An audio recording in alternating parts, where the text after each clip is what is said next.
Fatima in the daytime.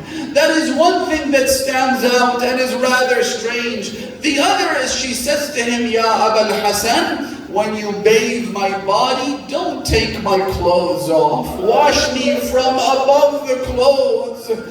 Some have said the reason for these two instructions that Fatima gave to Amir al-Mu'mineen is what happened afterwards. This reveals the secret behind Fatima's will. When Amir al-Mu'mineen was preparing Fatima for her burial, he said to Imam Hassan and Hussein and Zainab, make sure you don't cry out loud, so the neighbors don't know that we are preparing Fatima for burial.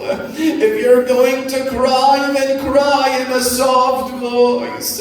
He then came and lit a candle. He prepared the body of Fatima. Ya sahib al-amri wal-zaman ajarak Allah.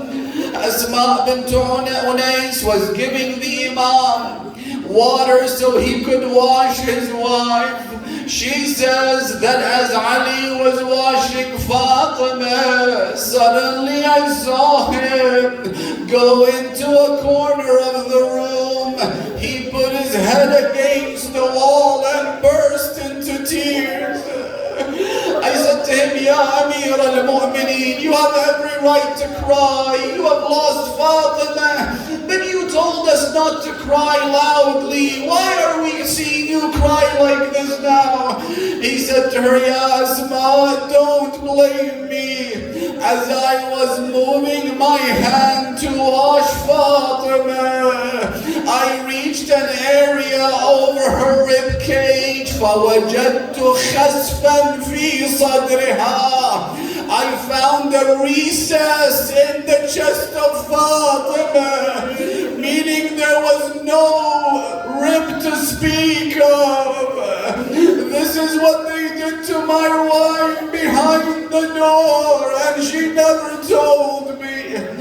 Now I say, Ya Amir al-Mu'mineen, Ya Abul Hasan, you couldn't stand to see that your wife's ribs were broken. Where were you on the day of Ashura? On the afternoon, when Zainab came out and she saw the body of your son Abu Abdullah.